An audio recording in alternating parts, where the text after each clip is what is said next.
We all know Jussie Smollett is in hot water in the Windy City, but according to our own Judge Napolitano, he may actually have much bigger fish to fry. Watch.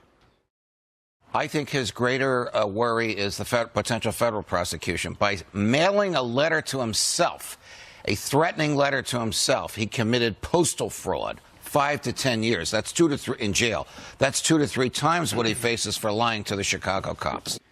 The judge is absolutely right, and we brought that point up last night. This is a federal crime.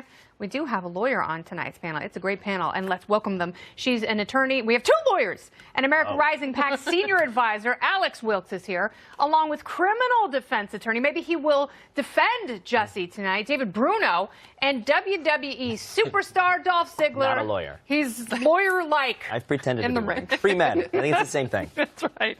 He's rolling. All right, you guys, thanks so much for being here. Thanks for having us. Alex, I will start with you, and I think the judge brings up a very good point, because as Jussie is crafting this big scenario, I don't think it occurred to him that sending himself a fake death threat could actually be more problematic than the fake assault. This isn't just, a simple hoax. This is really a violation of federal law at the end of the day, because he's using the instrumentalities of interstate commerce to perpetrate this fraud. Look, I think, though, more than a legal question, it really does bring up about what is so lacking in our human condition in modern times that would cause somebody to do something like this, not only to malign a whole group of supporters, but to engage in such self-destruction as well. Mm-hmm.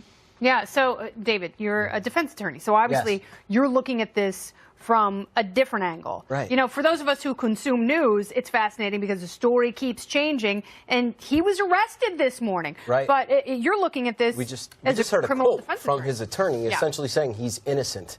That would not be my defense. What would you have done? I would do exactly what you and the doctor talked about. Get him into some treatment. Get him into counseling. If he doesn't qualify for an inpatient facility, let's get him some therapy and go that route and explain why he did all this, because he took advantage of a racial divide in the country, political divide.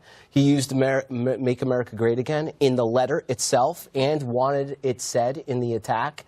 I mean, I have to question why he does all these things, and I agree with you. I don't think it's just because he wants more money. I mean, this is taking advantage of discord in our country. It sounds like the Russians. But we know a lot of people who are very upset by the current political climate. So, but they're not staging attacks. If you are not taking responsibility at all, and you read the complaints, right? And obviously, Chicago PD and the DA are able to lay out, based on the evidence they have, his intent and motivation. So if you go before a judge and say, no, it wasn't me, I was still attacked, it was a hate crime, these people are awful. Well, you can, because there is still a presumption of innocence, and they have to prove it beyond a reasonable doubt, absolutely.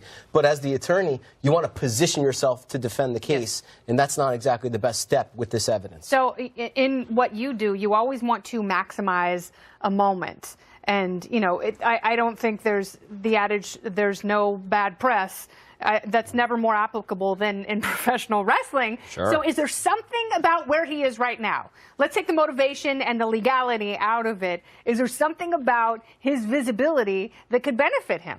I mean, clearly there are options that could go that way. And maybe his thinking is, if this happened to me, maybe it's a story where you hear about Bill Murray doing things all the time. Like, Bill Murray came up and took a french fry off my table or something. Bill Murray saved these kids from a burning home. Nah. Bill Murray danced with a bride at a wedding that he wasn't invited to. Yeah. But if just some normal, everyday person ran in and saved some kid, you're like, oh, that's a cool story, next. And you don't care. But when it goes to show today, where he is all over the news today with actual things happening day to day that we don't care about as much. So there is that celebrity status that you can live and die by, and maybe he thought, being out there, the world's going to be watching me, this is my chance to stand up for what I believe in. Does he have another life because of this?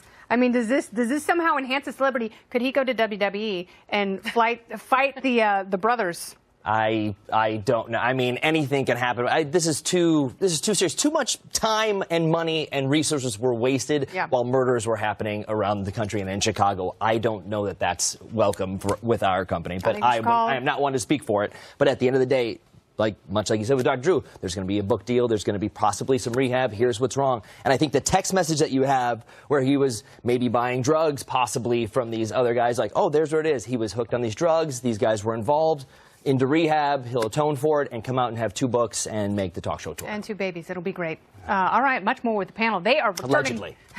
Allegedly, they're returning later. We're also going to talk, I will talk with